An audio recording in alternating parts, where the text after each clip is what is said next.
Bienvenue dans Mosaïque Salsa, le podcast qui t'emmène au cœur de la salsa et de toutes ses facettes. Dans cet épisode, j'ai de nouveau le plaisir d'accueillir Yegor pour une conversation passionnante sur le niveau en danse.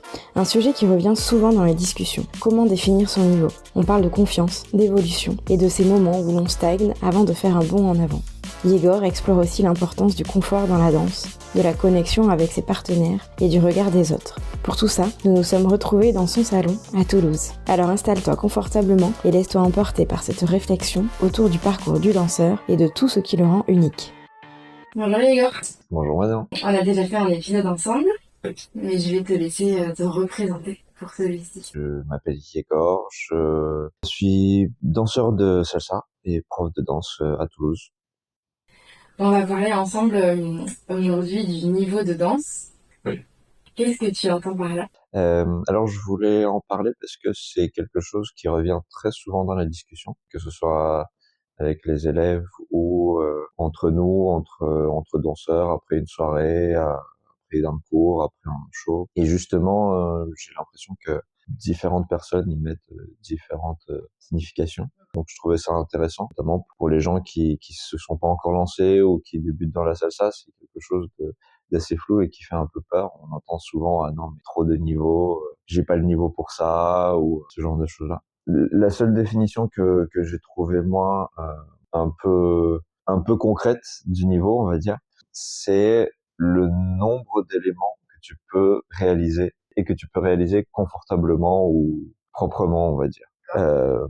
Donc au final, c'est la seule chose qui est un peu objective. Sinon, tout le reste, c'est subjectif.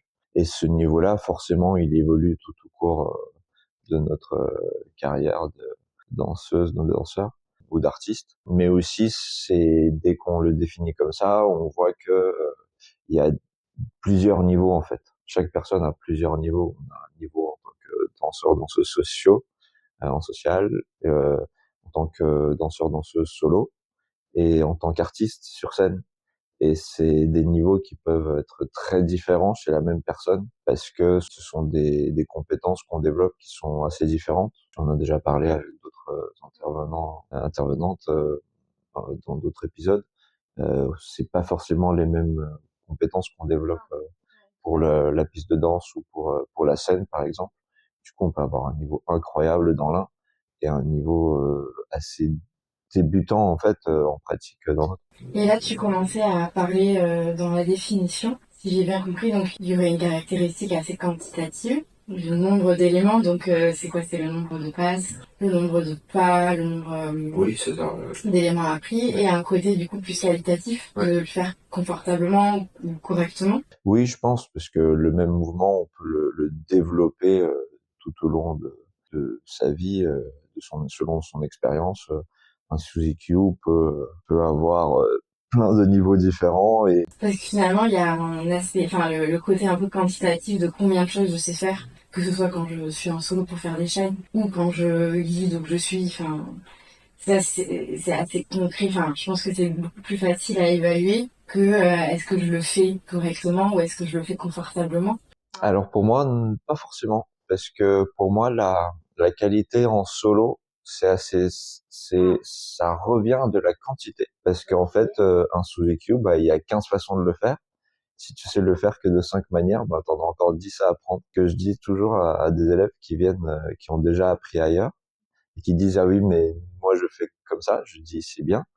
Apprends à le faire comme nous on l'enseigne, et après tu pourras choisir, tu pourras le faire, et tu auras la version qui toi te plaît, mais tu seras capable de faire n'importe quelle version en fait. Et après c'est une question de choix. Donc en solo pour moi ça reste de la quantité en fait, parce que c'est juste tu vas avoir des grands artistes qui vont faire des mouvements assez similaires, enfin le même mouvement fondamental mais de façon très différente. Tu peux apprendre le style Carrel, le style Bercy, le style Della. Donc c'est plutôt au couple. Mais si on parle là de ton exemple du solo, je peux aussi faire un Suzy-Q, peu importe le style. Est-ce que je mets plus les hanches, est-ce que je sais pas, je mets plus les épaules, enfin peu importe.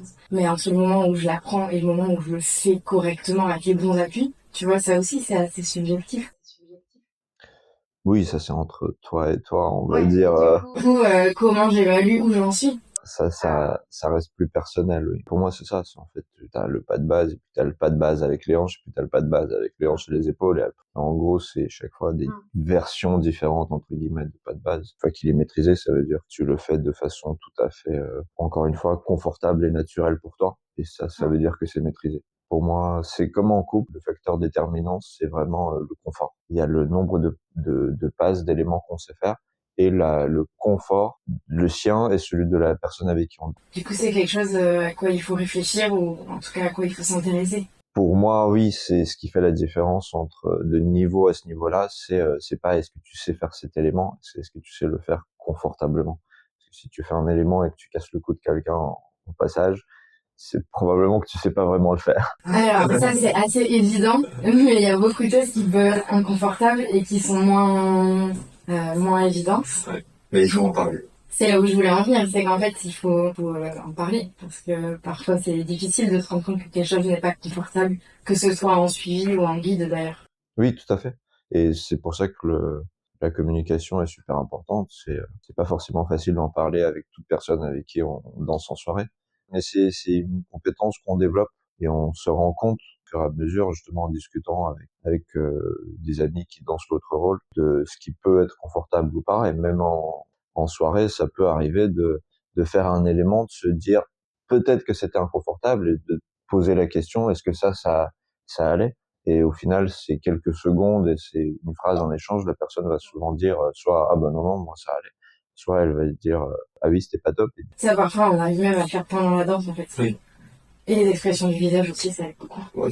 Mais pour ça, il faut faire attention à l'autre personne avec qui on danse. En tant que guide, on développe des critères sur lesquels on peut voir si l'autre personne, si elle est stable, si ça tire sur les bras ou pas, il y a plein de choses. Et en tant que partenaire aussi. Plus on y porte son attention à son confort et au confort de l'autre, on le conscientise, plus ça devient facile en fait de comprendre même sans poser la question des fois. Mais ça aide beaucoup de travailler, de continuer à s'entraîner avec quelqu'un en qui on a confiance et avec qui on peut avoir ce dialogue. Et là, tu commençais à parler tout à l'heure de l'évolution du niveau. Ouais. Comment ça se passe? Qu'est-ce qu'il y a derrière tout ça? Alors, le niveau, ça peut évoluer de façon très différente et ça dépend beaucoup des gens.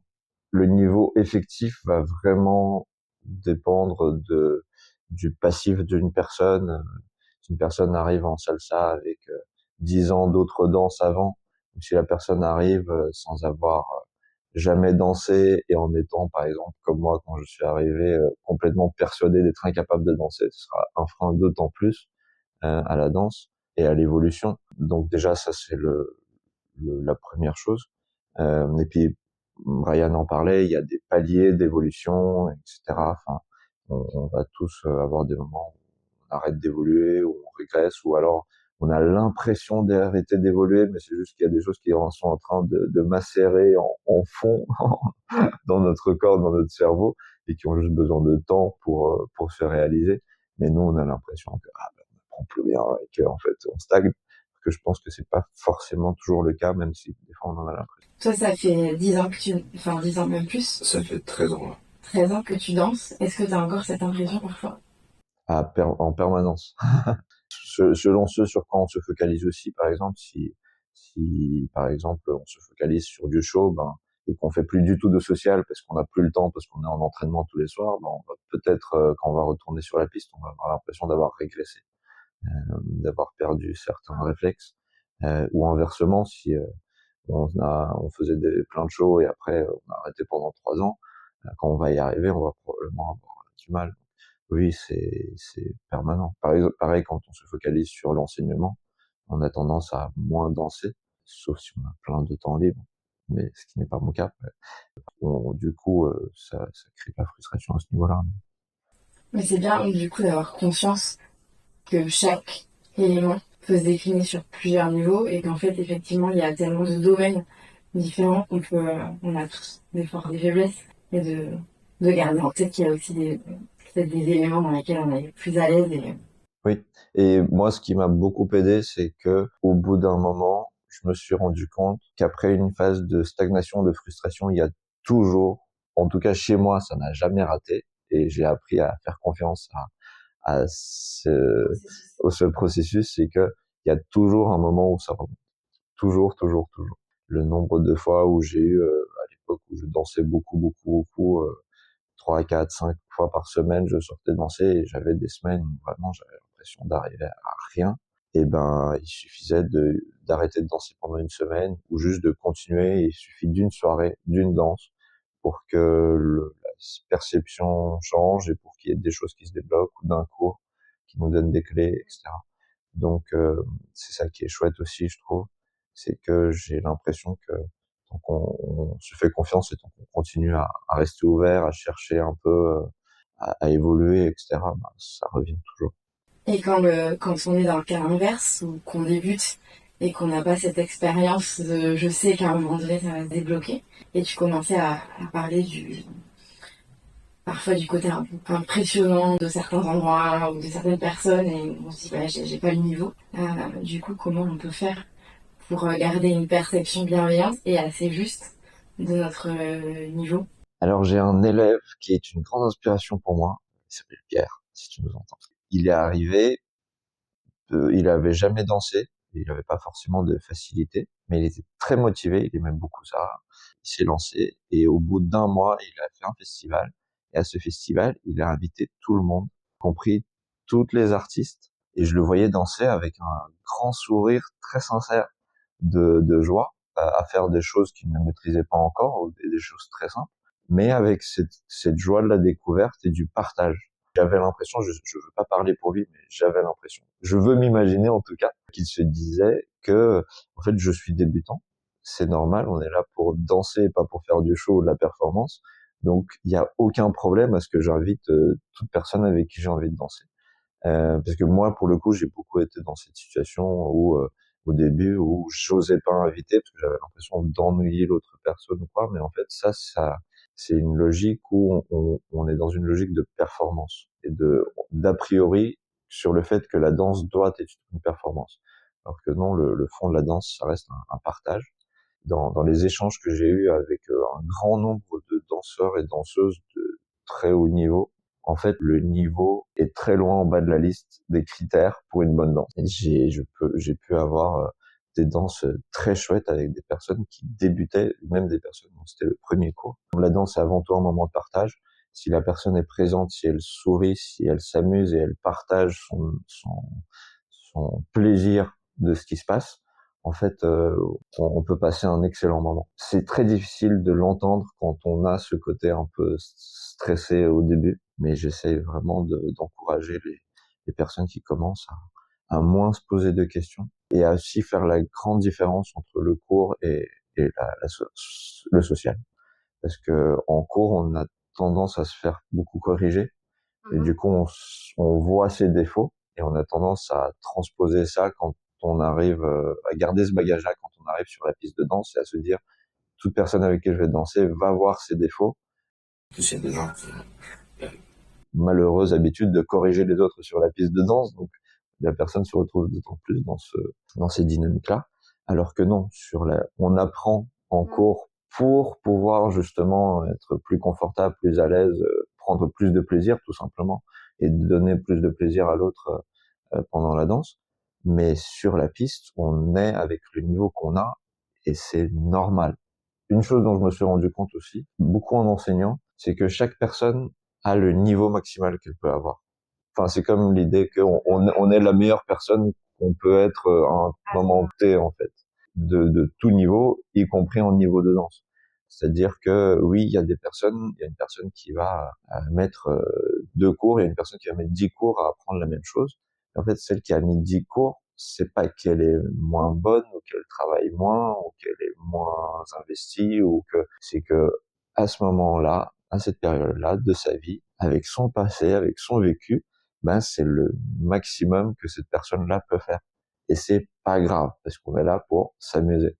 C'est un peu différent si la personne s'engage dans une démarche semi-professionnelle ou professionnelle, si tu rentres dans une troupe, si tu rentres justement dans une dynamique où il y a un besoin de résultat, de performance, et où on te donne des règles à l'avance et tu t'engages à fournir un travail, etc.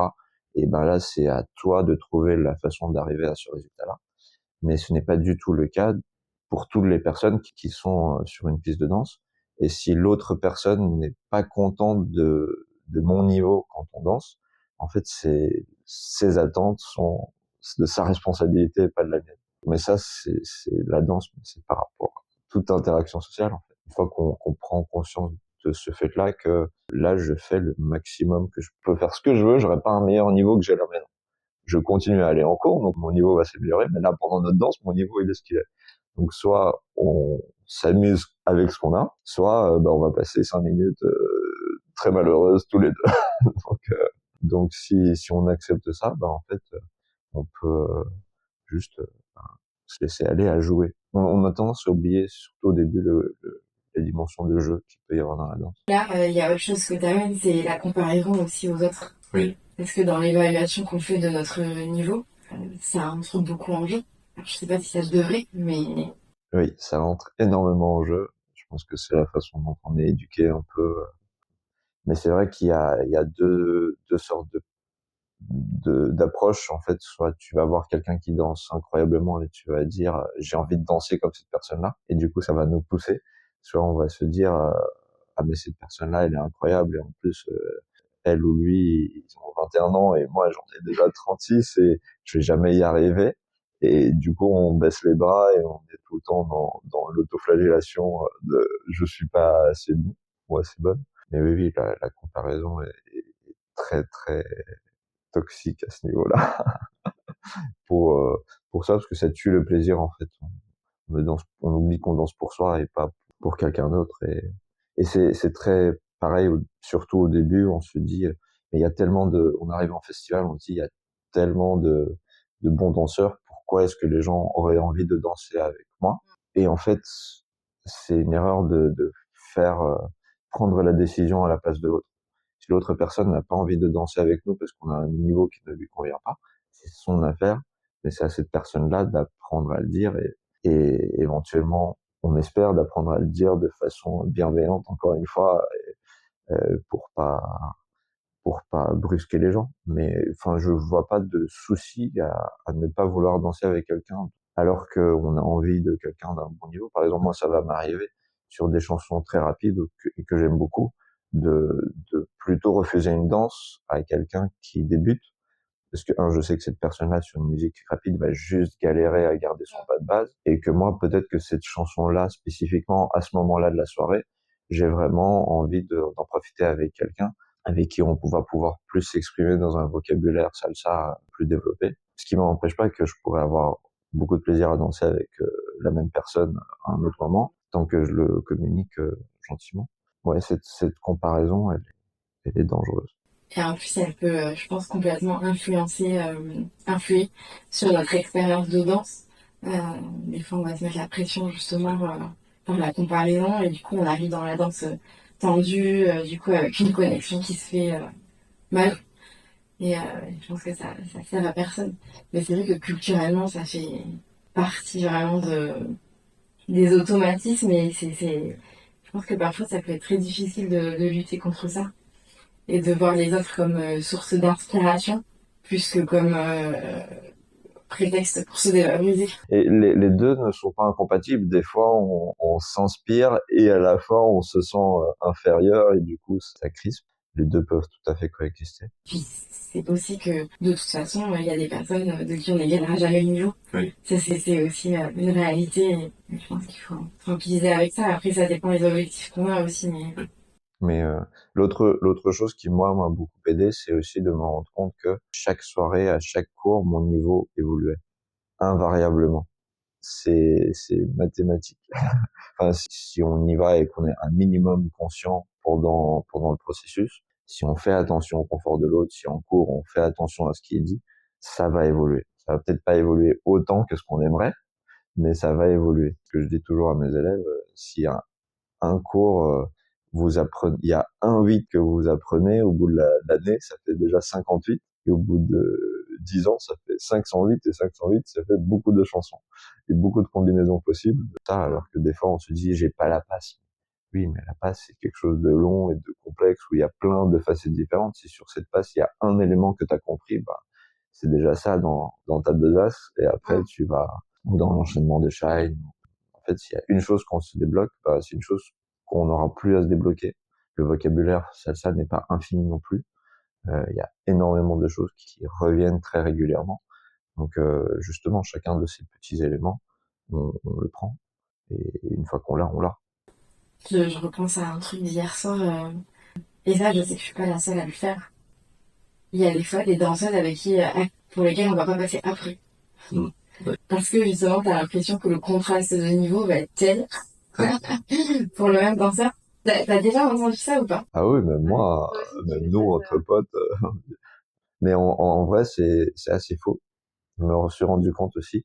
Parce que souvent, si c'était une bonne danse avant, si c'était une très bonne danse, t'es encore dans l'exaltation de cette danse-là, dans l'euphorie de cette danse-là.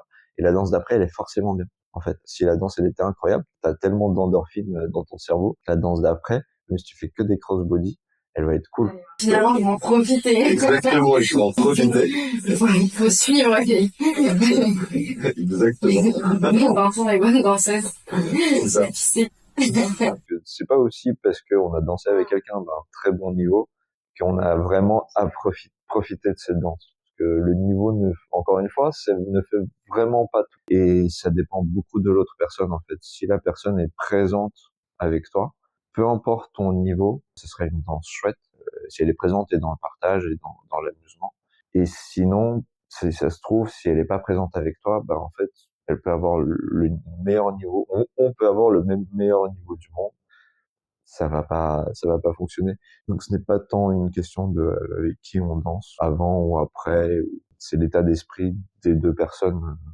Oui, on en revient en fait à la connexion, à sourire, à être disponible et y aller avec lâcher prise. Ça, c'est l'état d'esprit idéal. J'ai parlé de sourire et c'est vrai que on peut souvent entendre et malheureusement souvent on va dire ça plutôt aux femmes, mais souris plus. J'ai déjà entendu ça. Qui généralement ne donne pas du tout envie de sourire. Mais même moi aussi, moi j'ai tendance à être quelqu'un avec un visage très sérieux et très fermé, assez peu expressif de base. Et des fois, même si je m'amuse, en fait, ça se voit pas. Tu as le sourire intérieur. Oui. J'ai des amis proches qui, pendant des années, m'ont dit, mais souris, souris, souris. Mais pour le coup, c'était bienveillance, parce qu'ils savaient justement que j'aimais ce que je faisais, donc que ça se montre. Mais il faut pas le voir comme une obligation de sourire si on n'en a pas envie, mais plutôt moi, j'invite les gens à se poser la question, si on n'a pas envie de sourire, pourquoi est-ce qu'on est en train de faire cette danse? Et si on a envie de sourire, ben, plutôt, ben, comme moi, apprendre à le laisser sortir, ce sourire. Parce que des fois, oui, on est trop concentré dans ce qu'on fait. On me dit, oui, oui, mais je souris pas parce que je suis concentré. Oui, ok, mais en fait, je m'en fiche si tu fais des erreurs, on va en rigoler. Mais là, j'ai vraiment l'impression que tu t'ennuies pendant 5 minutes et je me pose beaucoup de questions sur moi et de pourquoi est-ce qu'on est en train de danser.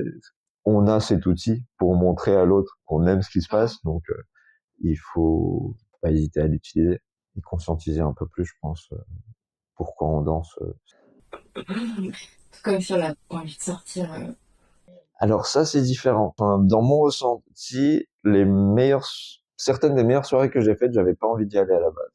Donc ça, justement, ça fait partie des choses où je me dis, fais confiance au processus, parce que une soirée où t'avais pas envie d'y aller, tu arrives au moins avec zéro attente, et du coup, tu ne peux avoir que de bonnes surprises.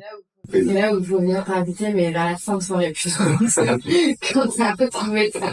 Ah ben non, justement, des fois, même au début, c'est un vrai côté magique. Énormément de soirées où j'étais vraiment, j'avais une très mauvaise humeur, et où j'arrivais et où en fait par le partage, par les gens, le fait de retrouver des amis, ça passait complètement. Et au final, c'était une très très bonne soirée. Donc, ce n'est pas toujours le cas. Des fois, on n'arrive pas à en sortir. Mais ça arrive beaucoup. Et pour revenir au niveau, est-ce que tu penses que cette évaluation qu'on fait de notre niveau, elle est la même en tant que guide ou en tant que flow? Dans les discussions et dans ce que je vois dans mes élèves et sur la piste, non. Malheureusement. Les rôles, on en a parlé la dernière fois, étant genrés. En plus, Et vu notre société patriarcale, malheureusement, je vois énormément d'hommes qui guident, qui sont très sûrs d'eux, qui devraient peut-être pas l'être. Et je vois énormément de femmes qui suivent en général et qui ont un niveau incroyable et qui sont extrêmement critiques et négatives sur leur à sous-évaluer leur niveau mais de façon drastique. Et c'est très dommage parce que oui, on apprend, je pense, beaucoup aux hommes que si ce qu'ils font est très bien et on les congratule. Enfin, c'est eux qui guident et du coup, bah, si ça se passe bien, c'est un peu grâce à eux. Et on leur apprend moins à justement être dans l'écoute de l'autre, forcément. Comme parfois il peut y avoir ce culte du niveau, mais d'un niveau justement de quantitatif et pas qualitatif. Et du coup, des fois, on oublie que le confort de l'autre et le plaisir de l'autre est tout aussi important que la quantité. Alors qu'on a tendance à apprendre aux femmes de faire attention à l'autre, de prendre soin des autres, etc. Et du coup, les femmes vont avoir tendance en plus, elles sont dans un rôle de suivi où il faut lâcher le contrôle et se laisser suivre. Et du coup, dès que ça va mal se passer, ils vont se dire que ça va être de leur faute. Enfin, je le vois en permanence. Moi, après 13 ans de danse, ça m'arrive de guider des choses de façon très approximative, parfois complètement fausse. Je vais avoir ma partenaire qui va dire pardon systématiquement, alors que je sais pertinemment que non, c'était mon guidage qui était très mauvais. On a aussi des fois des situations où il y a quelque chose qui rate. Donc on va dire pardon c'est moi, et là dit non c'est moi. Et c'est des moments c'est mignon. Mais du coup, oui, par cette différence de rôle, genre et de notre éducation, malheureusement, c'est pas systématique, mais c'est ce que je vois beaucoup, enfin, statistiquement, à force de discussions avec des gens, notamment avec toutes mes danseuses préférées, qui ont tendance à être très surprises quand on leur fait des compliments. Ce que j'allais dire, peut-être qu'aussi, il faut on pourrait prendre plus l'habitude de se faire des feedbacks, des retours positifs. Oui, des retours positifs, c'est très important. Même avec les personnes avec qui on a l'habitude de danser, nous on danse ensemble souvent, Mmh. mais je suis pas sûre qu'à chaque danse, on se dise ou je te dise ah ouais, merci, c'était trop bien, Mmh. on le fait, mais peut-être on pourrait le faire encore. C'est important, mais aussi apprendre à faire confiance aux autres, que c'est sincère et que c'est réel. D'accepter les retours positifs. Ouais, je pense que c'est ça qui est dur pour beaucoup de gens, c'est d'accepter la réalité de ces retours face à l'image qu'on a de soi intérieure, qui des fois est tellement présente que en fait on se dévalue intérieurement et on n'accepte pas. On se dit que l'autre personne, c'est un hasard par exemple. C'est juste cette danse-là ou peut-être c'est l'autre personne mais en fait ça ne nous laisse pas toucher à l'intérieur. Moi, j'étais très critique pendant très longtemps sur mon niveau. J'ai eu des périodes au début, en général, on a tendance à surévaluer son niveau en tant que guide, très souvent. C'est pour ça, notamment, qu'on voit que la plupart des professeurs des pistes de danse, comme on les appelle, sont des hommes à donner des leçons sur la piste. Il ne faut absolument pas faire si vous êtes dans ce cas, arrêtez. Parce qu'on a tendance, et c'est souvent des gens qui dansent depuis pas très longtemps ou qui n'ont pas finalement un niveau particulièrement élevé, parce qu'on a tendance à le surévaluer. Justement, on commence à avoir du vocabulaire, on commence à sentir qu'on réussit des choses alors qu'avant c'était pas le cas. Tout de suite, on se surévalue, ce qui était aussi mon cas. Mais après, il y a souvent, justement, quand on commence à devenir bon et quand on commence à aussi ouvrir un peu son champ d'horizon et à voir tout ce qui reste encore à apprendre, on se dit ah là là là là là là là, là j'en ai encore pour 30 ans et ça va être compliqué. Et du coup, on peut avoir tendance à être dans l'autocritique beaucoup. Et moi, ce qui m'a aidé, c'est juste d'entendre les retours des gens, de voir et de me dire, ok, peut-être que ces gens-là ne sont pas complètement fous et folles, mais que il y a vraiment quelque chose et qui est construisons sur les bons retours qu'on m'a fait. Profitons-en, continuons à creuser dans cette direction-là. C'est peut-être que je tiens quelque chose en fait. Et rester à l'écoute. Faut jamais prendre pour acquis. Bah là, ça fait 13 ans que je danse. En ce moment, je travaille sur mon crossbody, qui est quand même le, l'élément numéro un de la danse de couple. Il y a toujours des choses à travailler, mais il n'empêche que on peut se dire que, ok, il y a des choses qui sont déjà là. Quand on fait un solo en cours, on peut se focaliser sur, ah, j'ai pas réussi ça, ça, ça. Et on peut aussi se focaliser sur, à ce mouvement-là, ça fait 15 fois que je le fais, enfin là, je l'ai fait et je l'ai senti et je n'ai pas dû y réfléchir. Mais en fait, ça montre que c'est rentré. Ça y est, il y a un truc qui a fait des clics. Ça dépend de où on met son attention. Mais ça amène aussi la remise en question. Est-ce, à quel moment il faut qu'on la fasse? Est-ce qu'on la fait tout le temps? Et comment on la fait? En fait, c'est ça aussi. Mais je pense qu'il faut la faire tout le temps. Enfin, je pense que c'est un processus qui s'arrête jamais. Et puis, de ce que je vois de toutes les personnes qui, moi, m'inspirent, c'est des gens qui sont en remise en question permanente. J'ai eu des discussions avec des professeurs internationaux de renommée mondiale qui n'ont plus aucune preuve à faire. On avait des discussions techniques sur des éléments de base qui cherchent comment le faire mieux, comment l'expliquer mieux, comment s'assurer que, enfin, il y a toujours quelqu'un qui va trouver d'autres façons de le faire et on a toujours à apprendre de tout le monde en fait et de chaque danse.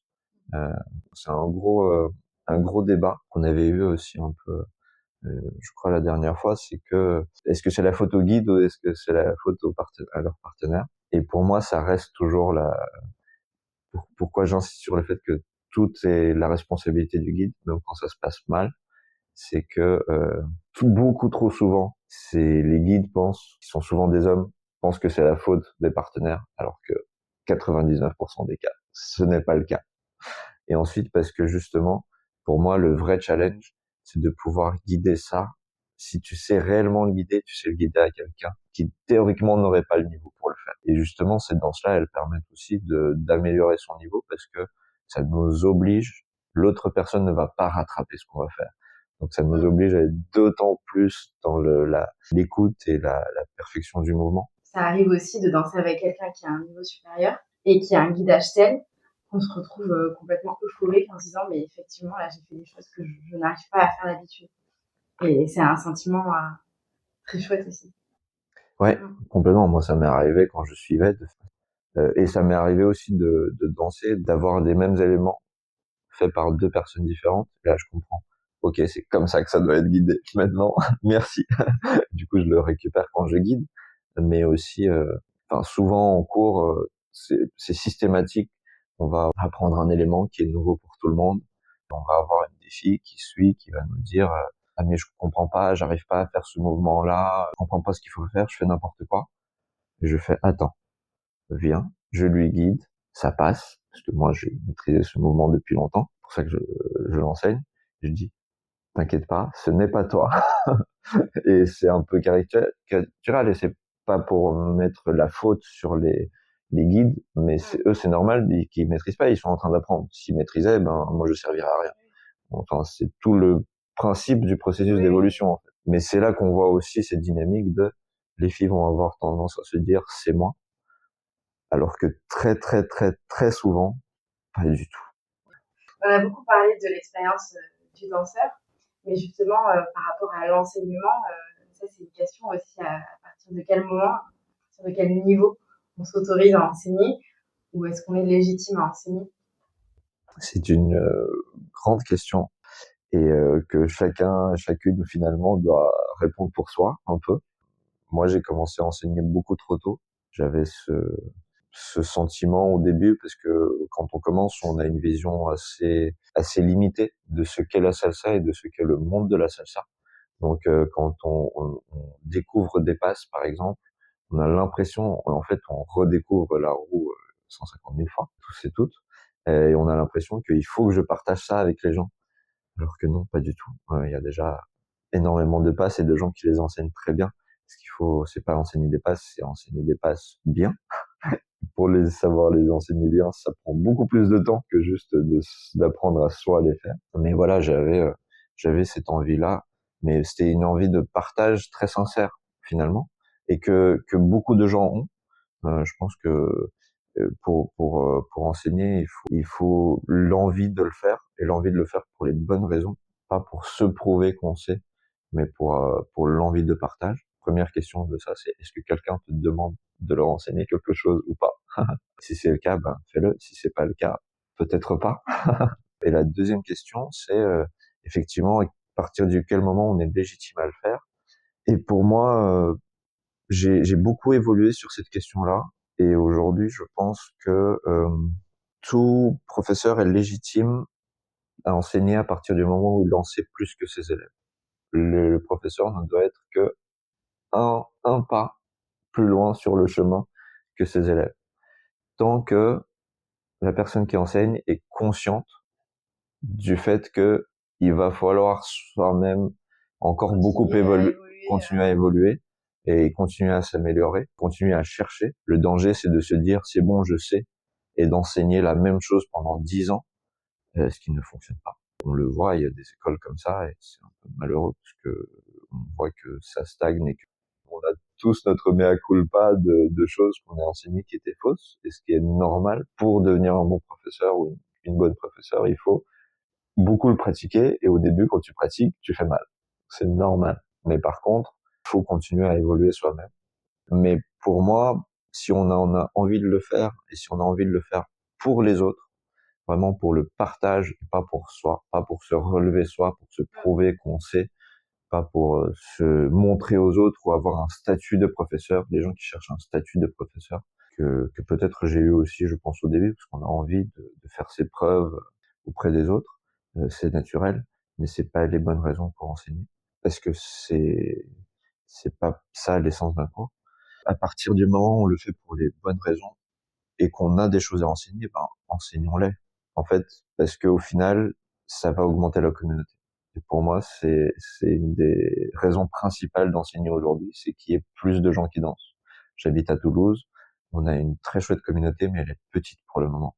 On a des soirées, on a 40, 50, 80 pour une bonne soirée personne. J'ai envie d'avoir déjà plus de gens qui connaissent cette joie que j'ai, parce que la salsa a changé ma vie pour le bien, vraiment changé de façon cardinale, et plus de gens avec qui je peux le partager, et plus de gens avec qui mes élèves peuvent le partager. Donc voilà, tant que j'ai des choses à leur enseigner, ben, allons-y. Et même si il y a un prof, parce que ce qui a changé ma vue, c'est je me suis posé la question de ben, les premiers profs, en fait, dans n'importe quelle ville, ben, ils ont commencé, ils avaient très très peu, souvent ils avaient un niveau finalement très bas. Les profs qui ont commencé à enseigner à 20 ans en France, ils avaient un niveau qui, par rapport au niveau qu'ils ont aujourd'hui, au niveau qu'on attend d'un prof aujourd'hui, était très très bas finalement. Mais ils ont commencé, ils ont enseigné, ils ont évolué, et ils ont construit cette communauté de gens parce qu'ils avaient, même s'ils avaient peu de choses à enseigner, ben, l'autre personne, elle ne sait zéro. Donc, elle a déjà ces choses-là à apprendre. Pour moi, maintenant, si une personne a la bonne démarche, même si ça fait 1 an qu'elle danse, elle peut commencer à enseigner. C'est juste que il faut qu'elle soit consciente qu'il y aura beaucoup de travail derrière. Et inversement, je pense qu'il faut se poser, encore une fois, la question de pourquoi on veut enseigner. Et demander conseil à d'autres professeurs. C'est bien de pas se lancer tout seul. Il y a des formations professionnelles, il y a des écoles qui cherchent à grandir, mais ça fait partie du processus. Il faut accepter que on est prof, mais on continue à apprendre. Les meilleurs profs que je connais, à tous les festivals, je les vois à des cours d'autres profs. C'est ça qui font qu'ils sont aussi bons que ce qu'ils sont. C'est parce qu'ils continuent à apprendre et à être dans une position de j'ai encore des choses à apprendre. À partir du moment où on se dit je sais, c'est fini.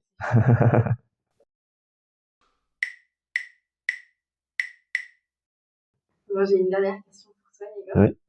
Est-ce qu'il y a quelque chose que tu as appris dans la salsa et dont tu te sers dans ta vie hors salsa?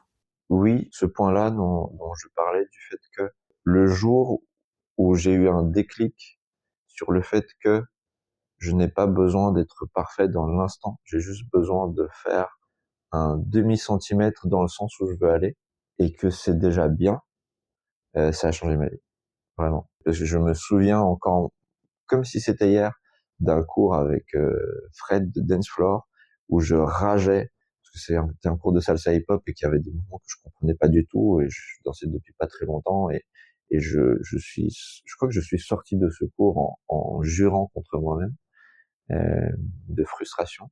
Et maintenant, ça ne m'arrive plus d'être frustré. Et du coup, j'ai récupéré ça dans l'apprentissage de n'importe quoi d'autre. Et ça n'a rien à voir avec la danse. Mais je suis extrêmement heureux d'avoir eu ce chemin-là grâce à la salsa. Parce que c'est accepter la réalité de qui on est, de où on en est, et que tout ce qu'on peut faire, c'est vouloir avancer. On peut pas se téléporter si on n'est pas prêt en fait. Ouais, ça m'a vraiment changé et j'utilise ça au quotidien au final parce qu'on est tout le temps en train d'apprendre quelque chose. Merci Igor. Merci beaucoup Manon de m'avoir réinvité, ça m'a fait très plaisir. Merci d'avoir écouté cet épisode, j'espère qu'il t'a plu. Moi c'est Manon et on se retrouve dans 15 jours avec un nouvel invité. Nous discuterons ensemble d'estime de soi et de santé mentale et de leur lien avec la danse. En attendant, n'hésite pas à soutenir le podcast. Partage l'épisode autour de toi ou laisse un commentaire, ça aide énormément. Et si tu veux découvrir les bonus de l'épisode, rendez-vous sur Instagram. À bientôt!